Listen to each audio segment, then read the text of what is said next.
We're down to the wire. There's a huge influx of absentee ballots coming in. Election worker shortages continue even in an election in special times like this. And our municipalities are hard at work at this point in time preparing for tomorrow as we get down to the wire with the elections. And we have out in the field with us now our field reporter Erica Jones checking in with West Bloomfield Township's clerk's office at Town Hall. Erica.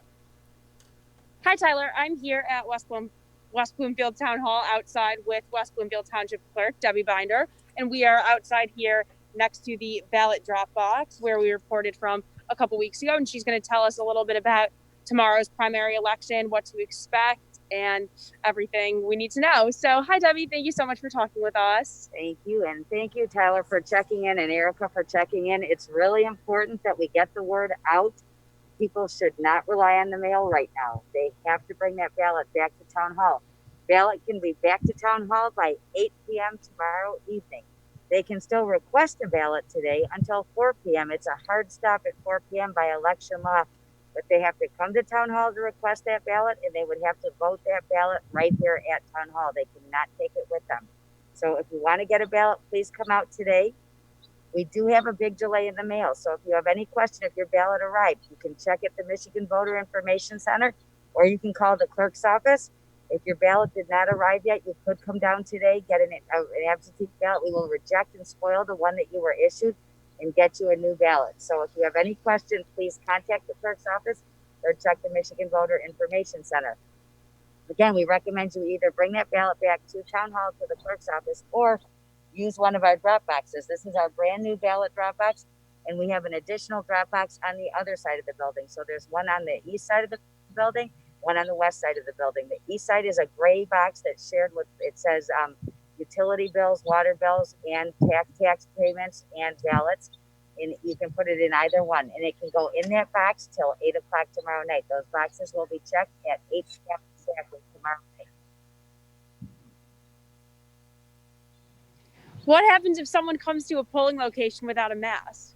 If someone comes to a polling location without a mask, we have a few steps to try to encourage mask wearing. We cannot force the public to wear a mask. They are exempt from the executive order because somebody can't have their constitutional right to vote taken away by an executive order. So we have a sign that we have in the precinct that's meant to appeal to their sensitivities and sensibilities and maybe a little guilt mixed in there to hope and encourage them to wear a mask. If they don't wear a mask, do have masks. If they still aren't wearing one, we do have masks available to offer them and encourage. And the third step would be to move them through as quickly as we can and get them through there. But we cannot deny a voter their right to vote based on not wearing a mask. Are you allowed to approach individuals about wearing masks, or do you just have to assume that they have? We can encourage mask wearing. We can offer them the mask to wear, but we cannot deny them their right to vote if they refuse to wear one. Okay. And our hope is that most people will choose to wear one. I think it's becoming more commonplace, and I think people recognize the benefit. And I hope, and hopefully not naively, I hope that people will, accommodate for the good of everybody. For sure. And are we still expecting delayed election results tomorrow? Our goal, and I know that that's been getting a lot of press, is what is behind an absent voter counting board are human beings. And you cannot release those human beings until the ballots are all counted. So we have worked hard to maintain a manageable number of ballots per team so that we can get our people out of here. To keep people 36, 48 hours is inhumane.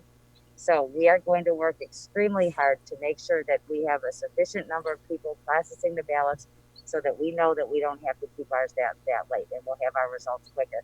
Best way to get results if the people are looking for them is from the county, because we do transmit the results to the county at the end of the evening, and they will have the quickest update by watching the county's website and watching the results come in. So should people be able to see results by tomorrow evening, or is that not guaranteed? I can only speak for West Bloomfield, and my goal would be that they're going to see results by tomorrow evening for sure. Okay, that's great. Now, is there anything else that West Bloomfield and our surrounding areas need to know about tomorrow's election to be prepared? I guess one thing I would add, and I know that we're looking ahead to the November election, which we know will be even larger. Right now we have 21,000 ballots out and about 12,000 in. We know it's going to be at least double that come November.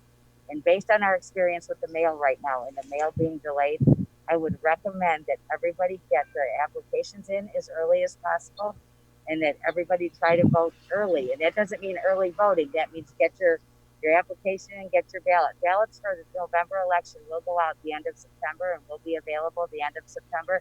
Don't wait till last minute. We have many people's ballots and their apps taking 10 to 13 days to get to town hall. Don't wait till last minute. I want every single person to have their right to vote and their right to be heard. So don't wait till last minute. We can't control the mail.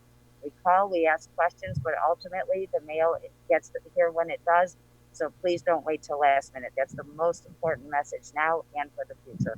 All right. Well, thank you so much. We really appreciate the update, and we look forward to a smooth election come tomorrow and in the future. Anytime. And thank you so much for reaching out and making this an important part of your education. Thank you.